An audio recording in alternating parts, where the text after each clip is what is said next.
अस्सलाम वालेकुम दोस्तों, की हाल चाल है? होर सुनाओ की हाल चाल है तुहाडा?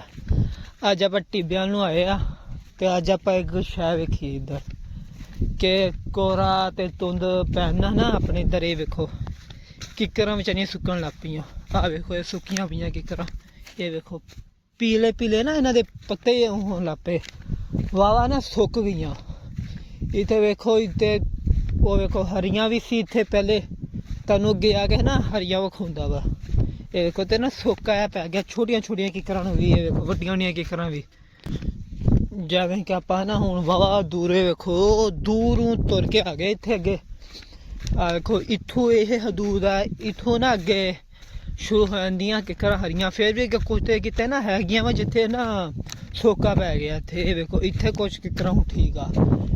ये देखो बहुत ही बड़ा टिब्बा। इत्थे ना लोग माल मूल चरान हुंदे आ। ये सीधा इधरों ना इंडिया नूं लगदा वा। ये अपना एरिया बहुत बड़ा ही एरिया वा इधर दा।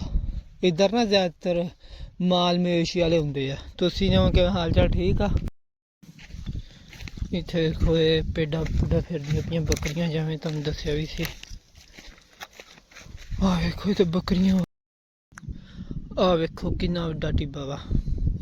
देखो रोही आ रहा, वड्डी रोही भी इधर ही लगदी। इधर जमीनां वा इस पासे नूं, इधर नूं अपना पिंड वा जिद्दां सूरज लगदा पिया। इधर ही पिंड वा। इधर अगे किला ड्राइवर भी आ जांदा वा, बहुत सारे होर पिंड भी आ जांदे, पर ये सीधा इंडिया नूं एरिया लगदा